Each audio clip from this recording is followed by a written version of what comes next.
Hello friends, welcome back to my another video on biology tips. तो friends, आज हम लोग डिस्कस करने वाले हैं क्लास 11th चैप्टर नंबर 17 जो हमारा चल रहा था। इसके पार्ट 2 को आज हम लोग डिस्कस करेंगे, जिसमें कि फ्रेंड्स मैं आपको ट्रांसपोर्ट ऑफ गैसेस और रेस्पिरेशन से रिलेटेड जितने भी डिसऑर्डर्स हैं उनको आज की इस वीडियो के अंदर हम लोग डिस्कस करने वाले हैं। पिछली वीडियो में फ्रेंड्स मैंने आपको बहुत सारे टॉपिक्स कवर अप कराए थे।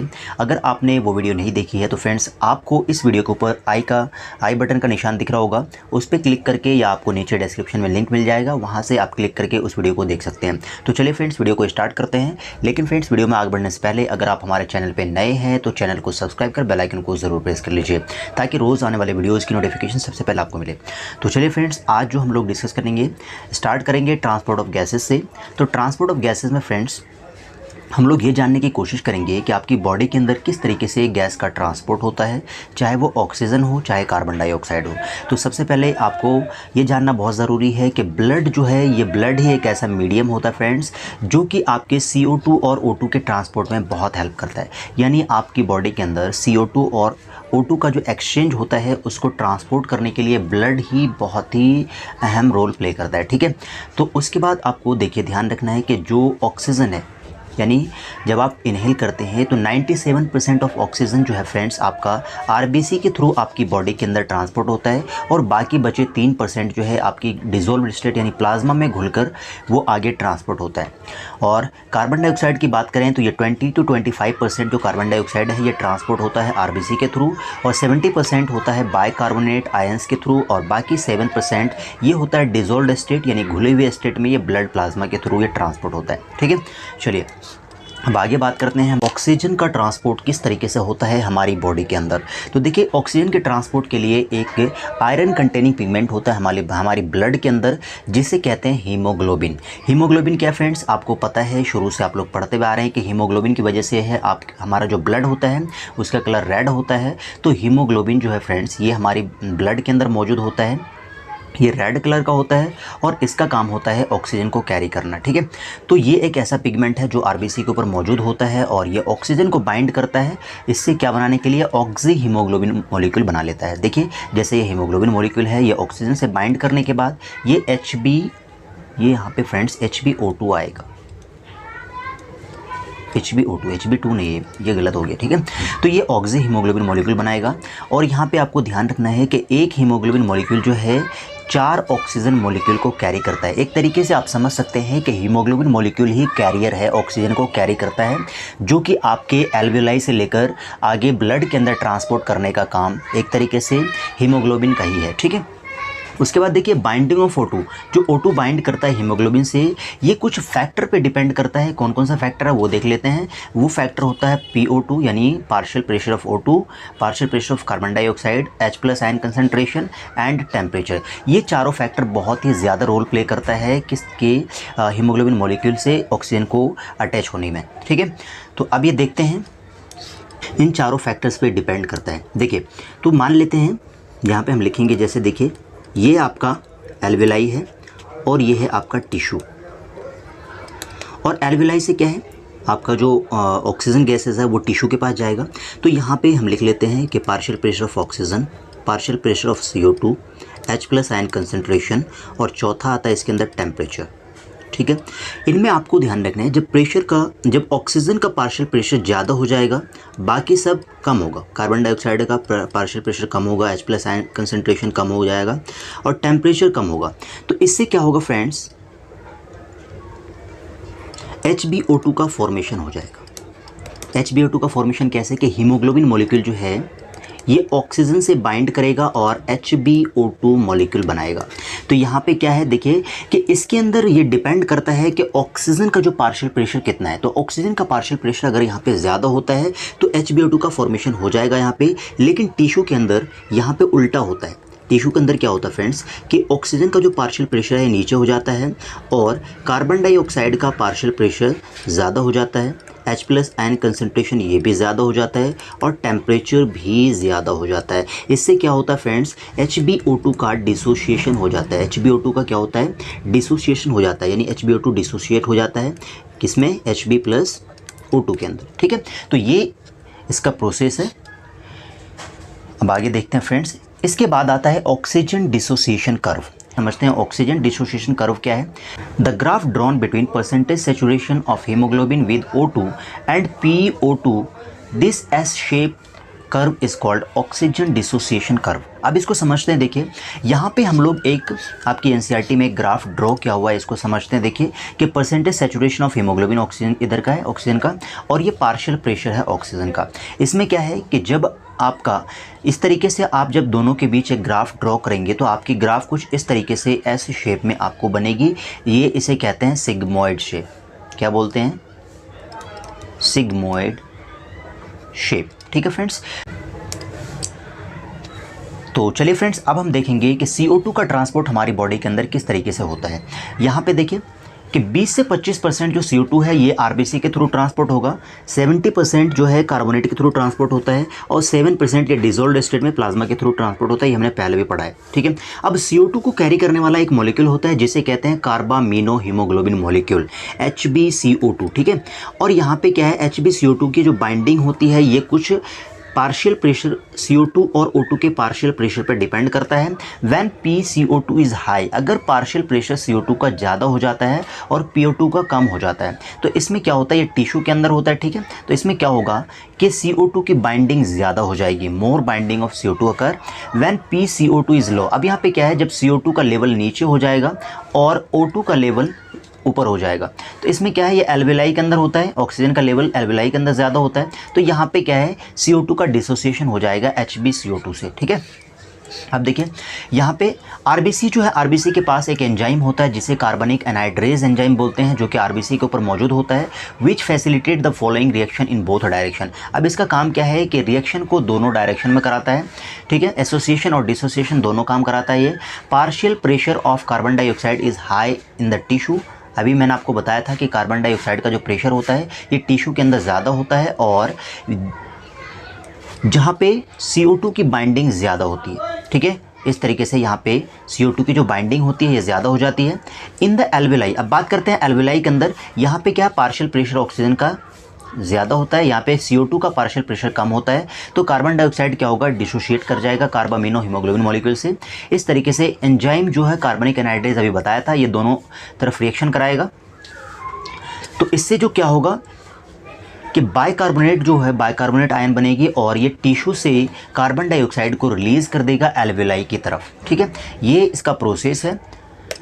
अब एक चीज़ फ्रेंड्स आपको ध्यान रखना है कि जो O2 और CO2 का ट्रांसपोर्ट होता है, इनमें ऑक्सीजनेटेड ब्लड जितने भी होते हैं, अगर 100 ml ऑक्सीजनेटेड ब्लड की बात करें तो 100 ml oxygenated blood carry 5 ml of O2 to the tissue, और अगर 100 ml डीऑक्सीजनेटेड ब्लड की बात करें तो ये 4 ml CO2 को एल्वेलाई तक ट्रांसपोर्ट करता है। ये आपको ध्यान रखने की बात है। चलिए अब इसके बाद हम बात करेंगे फ्रेंड्स जो रेस्पिरेशन से रिलेटेड जितने भी डिसऑर्डर्स हैं इनको एक बार देख लेते हैं। तो इनमें जो आपकी एनसीईआरटी में दिया हुआ फ्रेंड्स, ये टोटल 3 डिसऑर्डर्स हैं, इनको आज हम डिस्कस करने वाले हैं। चलिए सबसे पहले हम लोग डिस्कस करेंगे फ्रेंड्स अस्थमा क्या है, इसके मेन काउज क्या हैं और सिम्टम्स क्या क्या होते हैं। तो इसमें जो मेन काउज है ये पोलन्स हैं, डस्ट माइट्स और एयर पॉल्यूशंस, इन सब की वजह से अस्थमा डिजीज़ ज़्यादा फैलती है। दूसरी बात टोबैको, जिसे तंबाकू बोलते हैं, तंबाकू यानी बीड़ी वगैरह सिगरेट वगैरह पीने से अस्थमा रोग फैलती है। तीसरी बात स्मोक, धुएं वाले एरिया में रहने से या धुआं ज़्यादा इनहेल करने से भी आपको अस्थमा हो सकता है। चौथी बात है फ्रेंड्स कोल्ड एयर और चेंज इन वेदर, मौसम चेंज होने की वजह से या कोल्ड एयर ठंडी हवा में रहने से, सच एज टेम्परेचर और ह्यूमिडिटी, टेम्परेचर और ह्यूमिडिटी जहाँ पे चेंज होता रहता है तो उस जगह पे भी आपको अस्थमा होने की ज़्यादा संभावना होती है। अब देखिए फ्रेंड्स इसके सिम्टम्स की बात करें तो जो अस्थमा, जिस पेशेंट को अस्थमा हो जाता है उसके जो मेन सिम्टम्स आपको देखने को मिलेंगे, सबसे पहले तो विस्लिंग साउंड उसकी बॉडी के अंदर से आना शुरू हो जाएगा। जो पेशेंट के अंदर से कैसी साउंड आएगी, विस्लिंग साउंड। दूसरी बात, जब वो ब्रीथ करेगा तो विस्लिंग साउंड आएगी, साई साई की आवाज़ आएगी। दूसरी बात टाइट चेस्ट, उसकी जो चेस्ट में जकड़न टाइप की होगी, जिससे क्या होगा, उन्हें band is tightening around it, और उसके चेस्ट के अंदर इस तरीके से उन्हें फील होगा कि उसका चेस्ट बिल्कुल जकड़ा हुआ है। और एक चीज़ और इसके अंदर कफिंग ज़्यादा होगी। ये सारे सिम्टम्स आपको अस्थमा पेशेंट के अंदर देखने को मिलेंगे। ठीक है, चलिए अब इसको समझते हैं। देखिए ये आपको फिगर दिखा रखा है। इसमें क्या है देखिए फ्रेंड्स, ये आपका लंग्स है और लंग्स में ये जो आप देख रहे हैं ये आपका नॉर्मल लंग्स है और ये जो पार्ट है फ्रेंड्स ये डैमेज्ड लंग्स है। ठीक है, इसमें क्या है आप देख रहे हैं कि ये जो है ये लाइनिंग है, एयरवे की लाइनिंग है और यहाँ पे देख रहे हैं कि ये अंदर के जो पार्ट हैं ये बिल्कुल क्लियर है और ये कितना स्पेस है, ज़्यादा स्पेस है जिससे कि एयर आसानी से पास हो सके। लेकिन इसमें बात करें फ्रेंड्स, यहाँ पे देखिए नीचे जो एल्वेलाई एयर सैक है, एयर सैक के अंदर क्या है कुछ इस तरीके से कॉन्ट्रैक्शन आ गई फ्रेंड्स।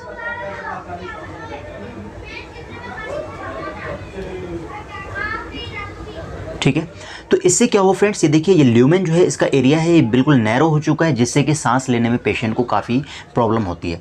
ठीक है, और इसी के अंदर से म्यूकस बोलते हैं जो चिपचिपा आपकी जो बलगम जो निकलती है वो चिपचिपी टाइप की। तो ये जो बलगम है फ्रेंड्स इसके अंदर से इसके कंपैरिजन में इसके अंदर ज़्यादा फंसने के चांसेस होते हैं क्योंकि ये नैरो एरिया है और इसमें बलगम फंस जाता है जिसकी वजह से पेशेंट को सांस लेने में ज़्यादा तकलीफ़ होती है। ठीक है, चलिए अब ये देखिए इसके लिए क्या है, इसकी अब जब डॉक्टर के पास जाते हैं फ्रेंड्स आपको डॉक्टर इनहेलर दे देते हैं। ये है इनहेलर और इनहेलर में क्या है आपको यहाँ पे कुछ मेडिसिन होती है इसके अंदर और इसको क्या करना है, ये यहाँ से पुश करना होता है जिससे कि जैसे आप पुश करेंगे तो मेडिसिन क्या है आपकी एयरवेज में पहुंच जाएगी, यहाँ से होते हुए आपके रेस्पिरेटरी पासेज से होते हुए आपके लंग्स तक पहुंच जाएगी। जिससे क्या होगा लंग्स के जो पासेज हैं जितने भी रेस्पिरेटरी पासेज हैं ये रास्ता है ये सारा क्लियर हो जाएगा, खुल जाता है जिससे कि पेशेंट को थोड़ी देर के लिए राहत मिल जाती है। ये देख रहे हैं आप जैसे ये इसके अंदर लेते हैं आप तो ये सारा एयर पासेज जितने भी हैं ये सारा क्लियर हो जाता है जिससे पेशेंट को थोड़ी राहत मिलती है। उसके बाद फ्रेंड्स सेकंड आता है एम्फाइजीमा। अस्थमा के बाद आता है एम्फाइजीमा। एम्फाइजीमा क्या है, ये भी एक तरीके की एयरबोर्न डिसऑर्डर है जो कि रेस्पिरेटरी डिसऑर्डर है। अब इसमें क्या है, ये एक क्रोनिक डिसऑर्डर होता है। आपको ध्यान रखना है कि जिस पेशेंट को अस्थमा होता है अगर वो टाइम टू टाइम से उसका इलाज नहीं करवाते तो उसको एम्फाइजीमा होने के चांसेस ज़्यादा होते हैं। जिसमें क्या है एल्वेलर वॉल जो होता है एल्वेलर वॉल डैमेज हो जाता है। एल्वेलर वॉल का मतलब फ्रेंड्स एल्वेलाई की जो वॉल होती है जो एल्वेलाई की वॉल होती है फ्रेंड्स ये वाली ये डैमेज हो जाती है। ठीक है, जिसकी वजह से क्या है इसकी सरफेस रेस्पिरेटरी सरफेस कम हो जाती है और उसे सांस लेने में ज़्यादा तकलीफ होती है पेशेंट्स को। ठीक है, अब इसके काउज देखते हैं क्या है। काउज मेन काउज सबसे मेजर काउज होता है सिगरेट स्मोकिंग। उसके बाद ये नंबर 1 काउज है, आपको ध्यान रखना है। दूसरा होता है टबैको स्मोक। तीसरा आता है marijuana स्मोक, यानी हर तरीके की फाइनली हम कह सकते हैं कि स्मोक आपको नहीं करना है। चौथा एयर पोल्यूशन और केमिकल फ्यूम्स एंड डस्ट। और केमिकली क्या है जितने भी डस्ट वगैरह हैं और केमिकल्स जैसे गाड़ी से निकलने वाले धुआं इन सब से भी आपको एम्फाइजीमा होने के चांसेस ज़्यादा होते हैं। अब चलिए बात करेंगे फ्रेंड्स इसके जो सिम्टम्स क्या क्या देखने को मिलते हैं आपको एम्फाइजीमा वाले पेशेंट के अंदर। तो सबसे पहले क्या होगा, वो कफिंग ज़्यादा करेंगे, खांसी होगी बलगम वाली और वीजिंग होगी, उसके अंदर से भी साए साए की आवाज़ आएगी। शॉर्टनेस ऑफ ब्रीथ, और वो क्या होगा उसकी ब्रीथ जो है शॉर्ट हो जाएगी और वो बार बार सांस लेंगे। उनकी जो ब्रीथ रेट होती है वो तेज़ हो जाती है। जो नॉर्मल इंसान है फ्रेंड्स 1 मिनट के अंदर 12 to 16 टाइम्स वो सांस को अंदर लेता है। लेकिन ये जो अस्थमा पेशेंट होता है जो एम्फाइजीमा पेशेंट है इस पेशेंट के अंदर जो है सांस लेने की रेट बढ़ जाती है, वो जल्दी जल्दी सांस लेंगे क्योंकि उन्हें सांस लेने में दिक्कत होती है।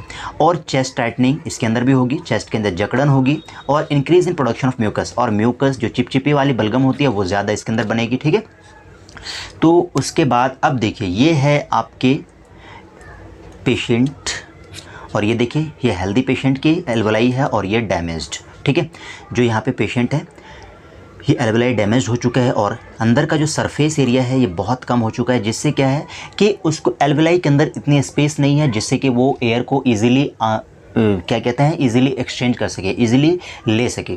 ठीक है, तो इससे पेशेंट को सांस लेने में ज़्यादा तकलीफ होती है जिससे उसकी ब्रीदिंग रेट बढ़ जाती है। अब इसको देखिए फ्रेंड्स, ये सिगरेट स्मोकिंग से नॉर्मली यहाँ पे देखिए नॉर्मल हेल्दी एयर सैक है, नॉर्मल है ये। और ये क्या है, ये जो जितने भी एयर सैक है छोटे छोटे आप देख रहे हैं, यहाँ पे आप जैसे ही सिगरेट स्मोकिंग करते हैं तो उसके धुआं से ये सारा एरिया आपका क्या ब्लैक हो जाता है और धीरे धीरे डैमेज होना स्टार्ट हो जाता है। और फाइनली एल्वेलाई के जो सैक्स होते हैं छोटे छोटे ये वाले सैक उनको डैमेज्ड हो जाता है, जिससे कि पेशेंट फाइनली एम्फाइसीमा से ग्रस्त हो जाता है।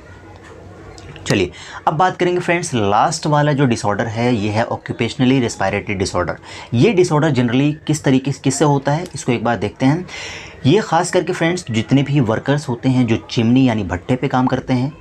दूसरी बात जैसे माइन, कोयले की खान में या बड़े बड़े खानों में या पत्थर तोड़ने का काम करते हैं, तो इन सब से जितने भी डस्ट रिलीज़ होते हैं, डस्ट निकलते हैं, उन डस्ट से लोगों को ये इस टाइप की डिजीज़ होती है, जिसे ऑक्यूपेशनली रेस्पिरेटरी डिसऑर्डर। यानी आप इस वर्ड से ही समझ सकते हैं कि ऑक्यूपेशनली यानी जो भी इंसान कोई ऑक्यूपेशन करता है, कोई रोज़गार, जैसे पत्थर तोड़ने का काम हो, चिमनी में भट्टे पे काम कर रहे हो, या आप देखेंगे माइनिंग, कोयले की खान में जो काम करते हैं, इस पेशेंट को इस तरीके की डिजीज़ हो जाती है।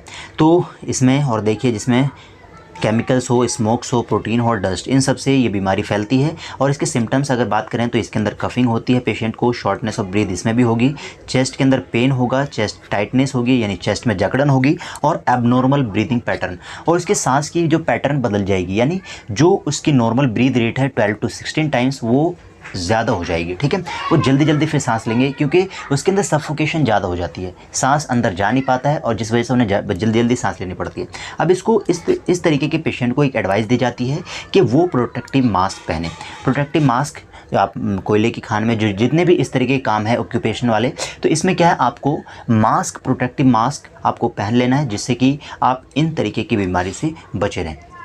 तो ये थे फ्रेंड्स आपके कुछ टॉपिक्स जो बचे हुए थे, आज हमने उसको कवर अप कर लिया है। इस तरीके से फ्रेंड्स आपका चैप्टर नंबर 17 कंप्लीट हो चुका है।